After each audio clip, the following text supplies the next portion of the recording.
Welcome back to the Luxury Mindset series, where we redefine what it means to live a life of abundance, fulfillment, and joy. Today, we are discussing one of the most difficult yet essential luxuries of all, the art of letting go. Letting go is not about defeat, right? It's about empowerment. It's about making room for the things, for the people, and the opportunities that truly align with your highest self. But why is letting go so hard? It's because we attach ourselves to the things that are familiar, that feel familiar, even when they no longer serve us.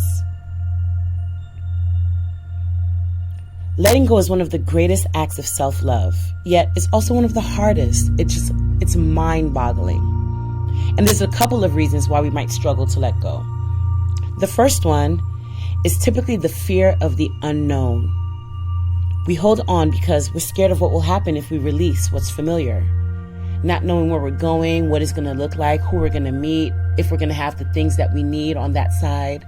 That can all be very, very scary, and that can cause you to want to just stay where you are, and kind of stay with the devil that you already know, so to speak.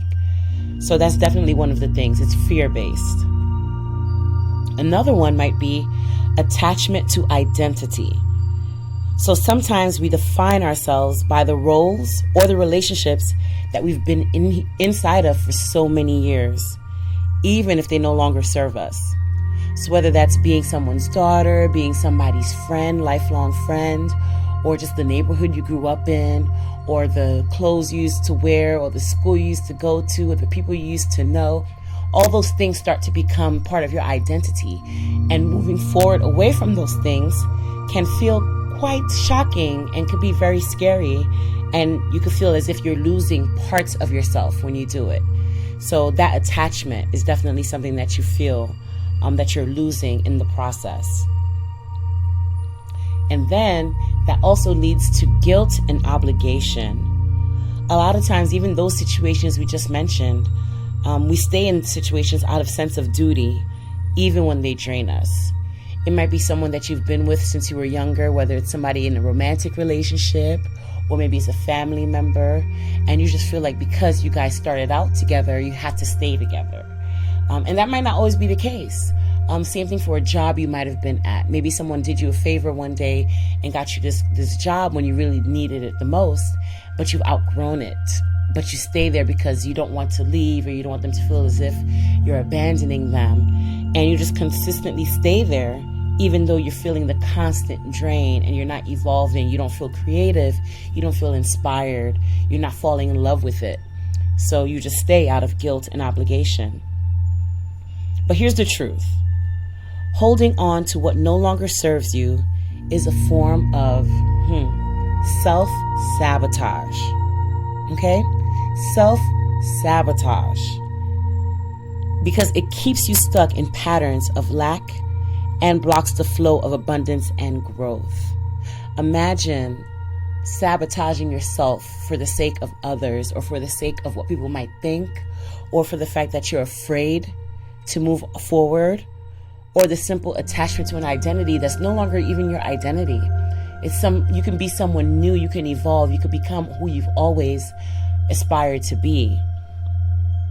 But you're holding on and sabotaging yourself. Letting go is a gift that you give to yourself. It's a luxury because it liberates you, and there's a freedom that comes with feeling luxurious and being in luxury. It clears the clutter. And not just physically. So we're not talking about just cleaning up the clutter around your room or letting go of those old books or old clothing that you may have in your closet. That too. So decluttering is a good act of letting go. But we're not just talking about that. We're talking about emotionally as well as mentally. And it allows you to make space for the things that truly matter. And when you let go, a couple of things happen. First, you elevate your energy. Releasing toxic people, toxic habits, or beliefs, it helps to raise your vibration. For those of you who believe in vibration and that feeling of freedom and just relief, and you feel like you can just woosah, letting go of those things frees you up to be able to feel like that, to feel like I can be me. Whatever that is for you, whoever you are, and being able to walk into that. Also, when you let go, you attract abundance. When you create that space after decluttering and moving on and moving forward, the universe fills it with opportunities aligned with your true desires. Now you can see things that you didn't see before because things were in your way. People were blocking you. The weight of the world felt it was on you, so you felt you couldn't move. There was different beliefs and things that were in its place that were making you think you couldn't move forward. Now all of those things are out of the way. And now you're able to attract things that align with you.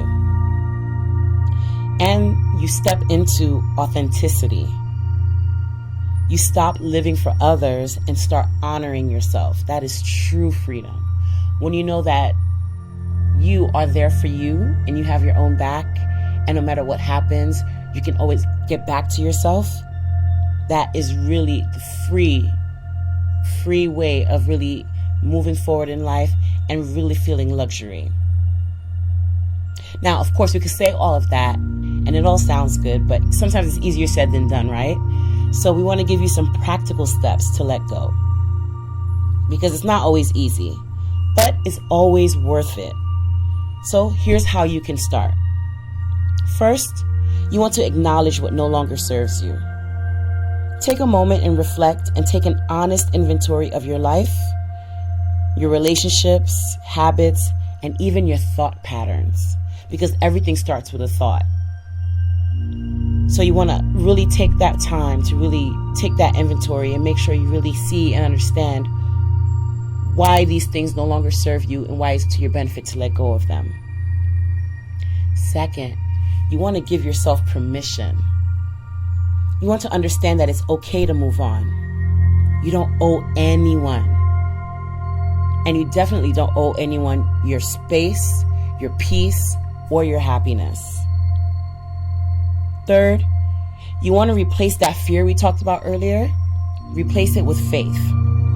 Trust that by letting go, you're making room for something better, something bigger, something greater, but you'll never know until you make room for it. And fourth, create a ritual, whether it's journaling, meditating, or even physically decluttering. That could be detoxing, anything of the matter. Rituals can help you process the act of release and be conscious and mindful as you do it.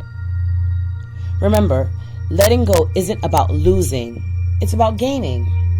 And what do you gain? You gain freedom and you gain clarity.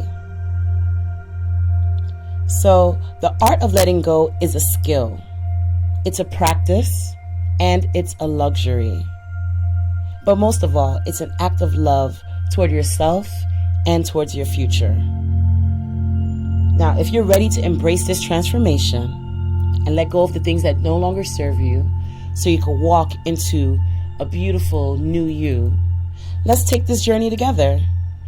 Go ahead and visit my website, thecorporatesocialite.com, and download my free luxury guide, and go ahead and book a consultation to experience the ultimate empowerment session.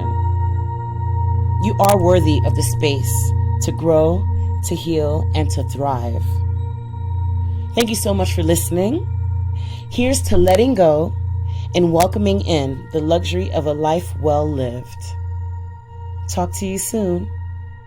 Luxuriously yours.